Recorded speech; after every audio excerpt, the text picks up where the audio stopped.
Right.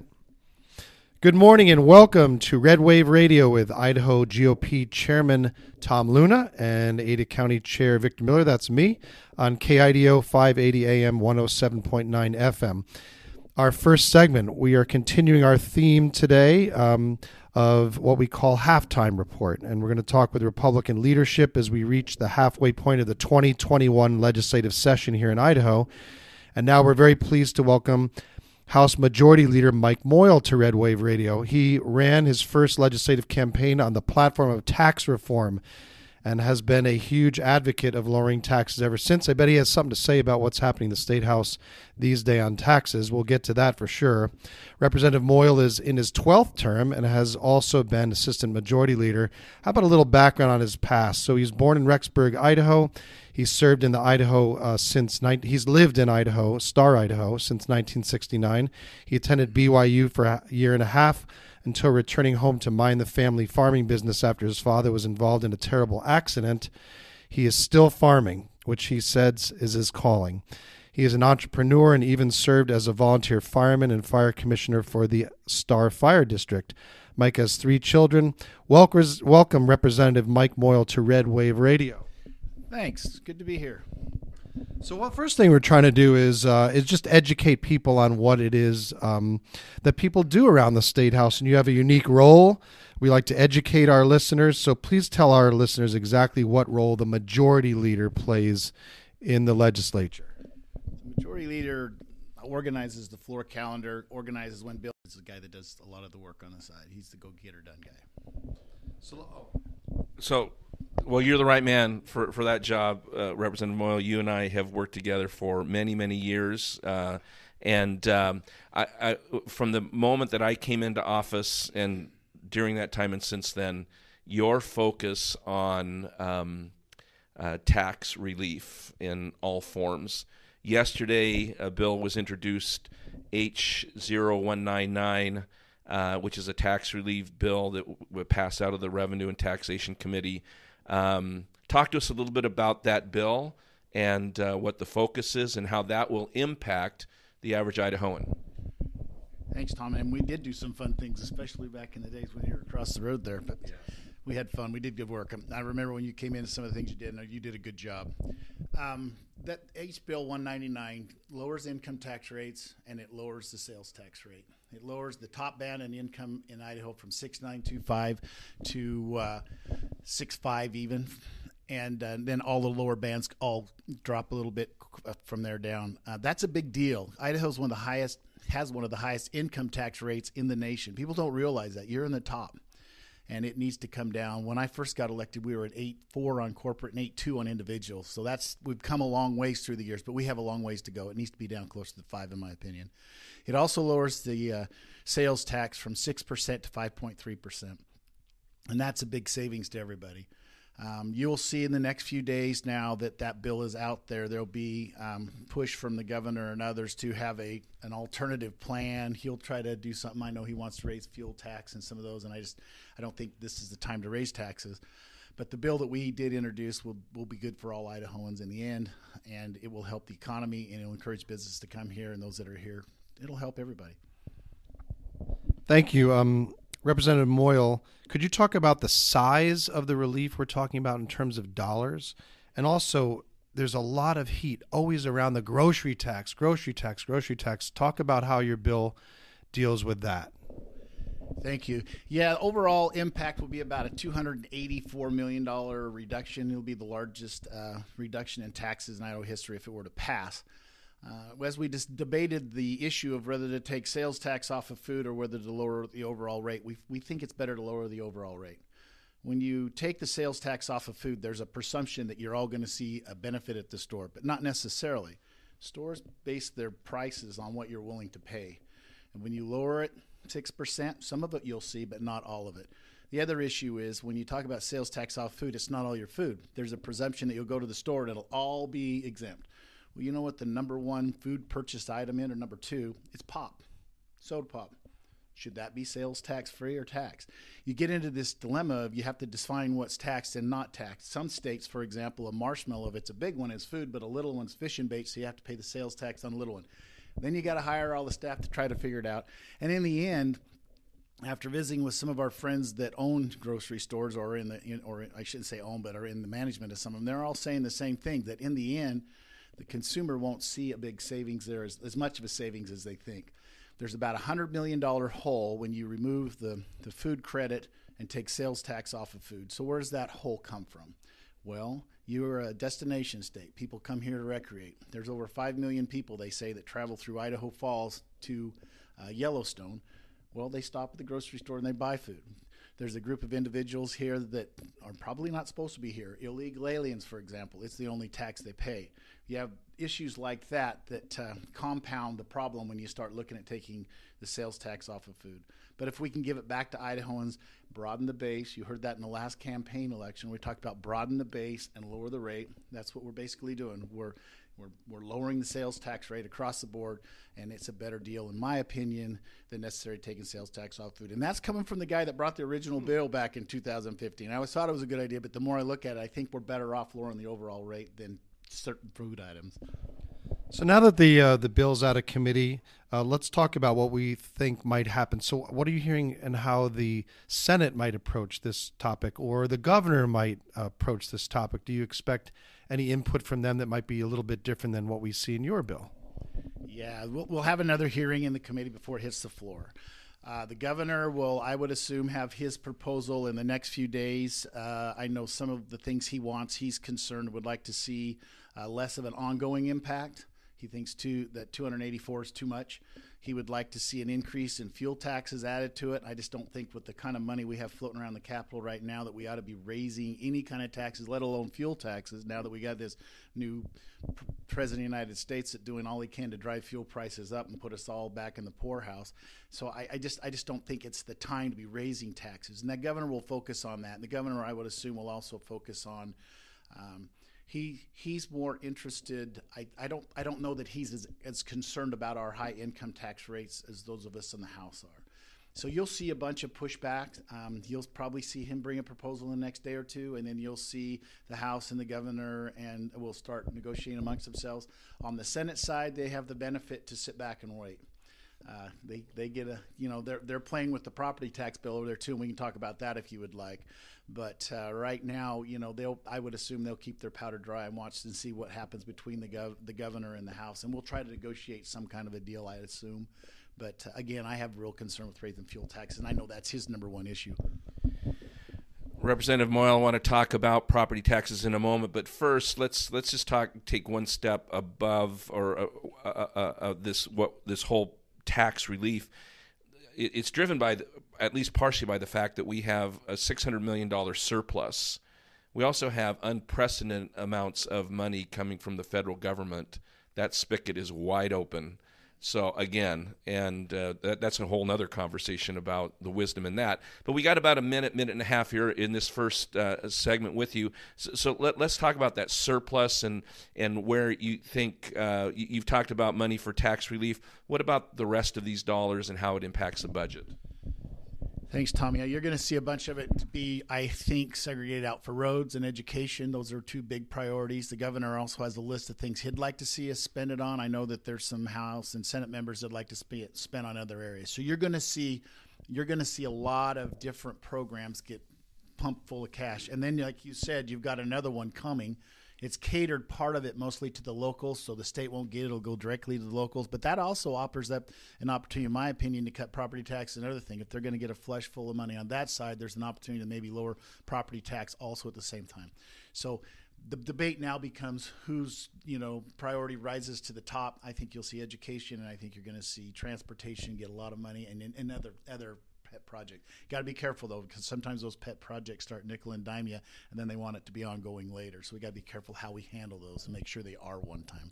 Yeah, Representative, when I was in office, I realized that people like pets, so you have to be very, very careful. We're going to wrap up this segment. We'll be back in a moment on Red Wave Radio with Assistant Majority Leader Mike Moyle. We'll be right back.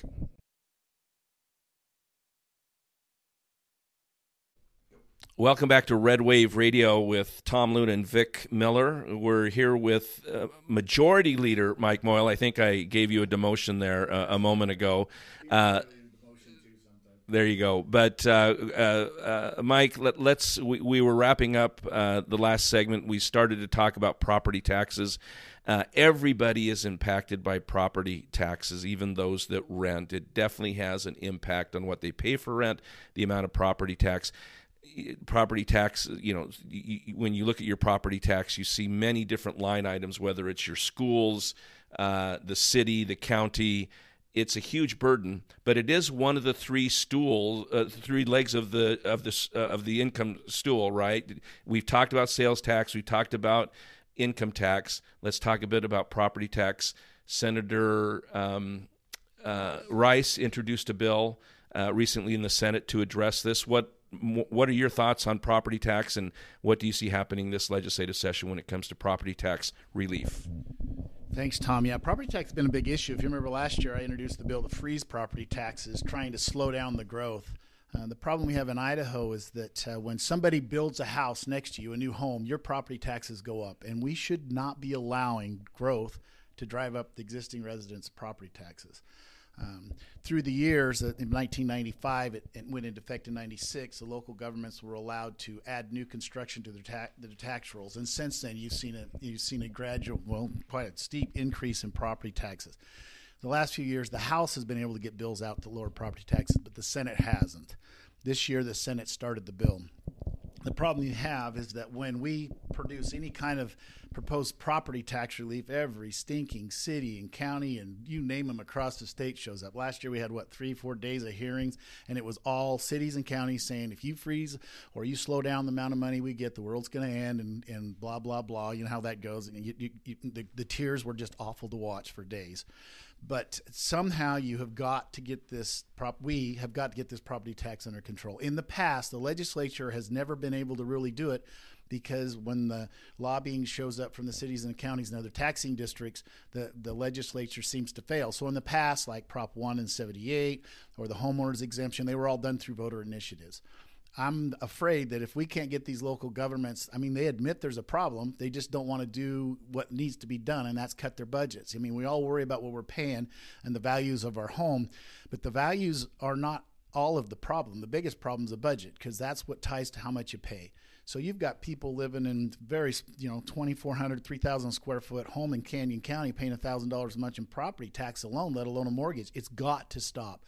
So if we can't, we'll see what Rice can get out of the Senate.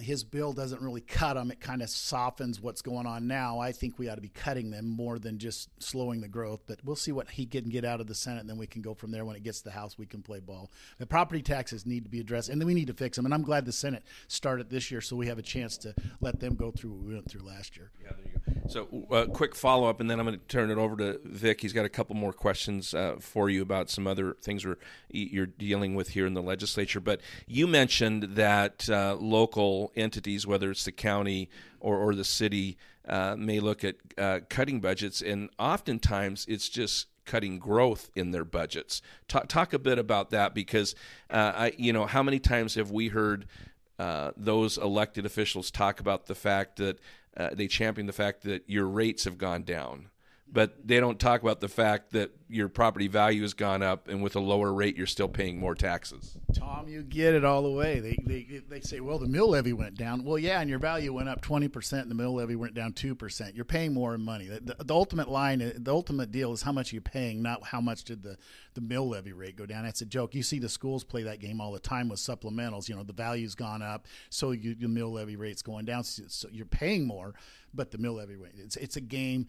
I always say it. I get in trouble for saying it, and I said it again on the radio yesterday. Figures lie and liars figure, and you can say it either way. We all skew the numbers to our advantage, and taxing districts have a bigger sounding board than the taxpayer does, and they have the resources to be less. I think it's less than truthful to the way they play the game on some of these taxes in regards to that. But the problem you really have is even the growth. The growth is the problem. And when you have the growth should not drive up existing people's taxes. And that's what you have going on now with new construction.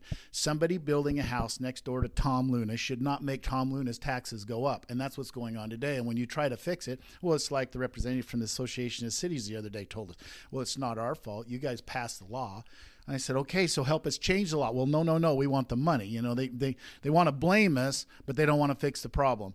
And then, you know, they turn the heat up and it gets hard to get anything through the legislature. And that's what I said a minute ago. We may have to just do an initiative. And if we do an initiative, I assure you it's going to be a lot worse than what they could cut a deal on now in the legislature.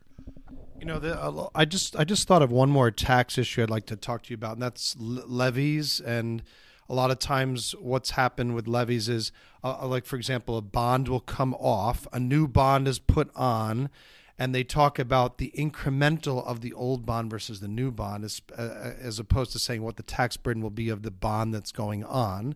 And the second thing is we use these election cycles, and a lot of times, for example, there's a levy that failed in the general election that was brought back, in the primary that was brought back in August that passed. So when more people showed up, they didn't want it. And when fewer people showed up, it passed. So talk about, that's kind of another tax issue. Talk about that and how the legislature seems to be dealing with that. That's a good point, and you saw that in West Ada and Middleton in particular. You know, these keep running them until they pass. When we did the consolidated elections a few years ago, one thing that the Senate amended into that bill, which I always hated, was the ability for schools to have elections in March and August. So last year, the House passed a bill that ended those March and August dates. The Senate didn't. So this year, in fact, this week, we kicked out a bill, day before yesterday, anyways, this week, that says they don't get an August date anymore. The August date in West Ada is a prime example. You know, you have 24,000 people vote for that bond, and it fails in May, but 19,000 vote for it in August, and it passes because less people show up. People don't know that they could go. In May, you know, everybody was sent a ballot. They didn't know they had to go look for the ballot in August. It makes no sense to have a date at the end of August when everybody's busy anyway. So we see this situation where these school districts play a game and just keep running them until they get the vote they want. And that concerns me. You know, when the voters say no, when you have a huge turnout, but they say yes when nobody shows up, that doesn't mean that they were supported. It just means nobody needed to come vote. And that needs to end. So that bill did come out of the House this week, and it is on its way to the Senate. We'll see what they do. And it does not, they still get the March date, but it ends the August date.